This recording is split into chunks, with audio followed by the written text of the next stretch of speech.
دما گهشتنا سروکی هرما کردستانه بو بصرایش بو بشتاربونا مراسیما دستپیکرنا کوپایا کنداویا 25.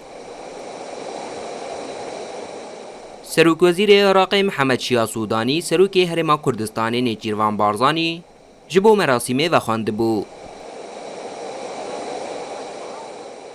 وزیر روشنبیری هرما کردستانه پارێزگارên هەولێر سلێمانی و دهۆکێ و rêveberê giştiyê werziş û lawan di serdanê de li gel serokê Herêma Kurdistanê bûn.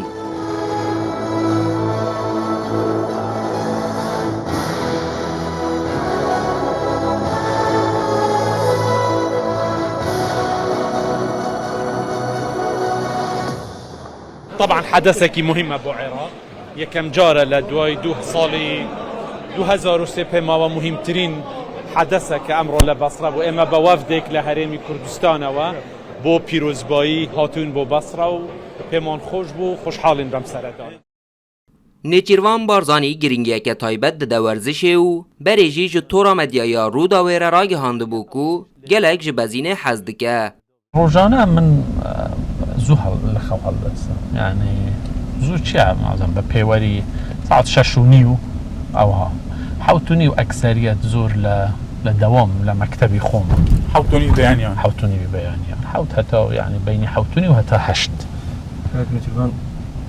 و ڕاضەش دەکەم بەڵێ من وەختی مەسەلەی ڕاضەشم داناوە ڕاضە جاران زۆر ئەوەم دەکرد ڕاکردن ئێستا پایستێکم دەکەم شاخەوانیش زۆر دەشێت شاخەوانیش ئەوە بە بەردەوام ئەوەی کە پێم بکرێت لە بە تایبەتی بەهار لە فەسلی بەهار پاییز لەگەڵ هاوڕێیان و ئەوانە شاخەوانیش دەکەم.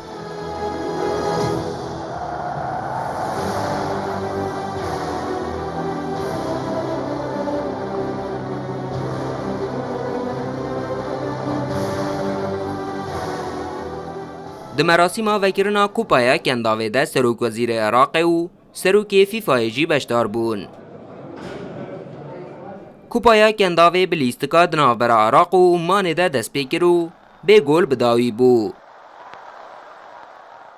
Biryara 19 vê mehê lîstika dawiyê ya wê şampiyoniyê bê kirin.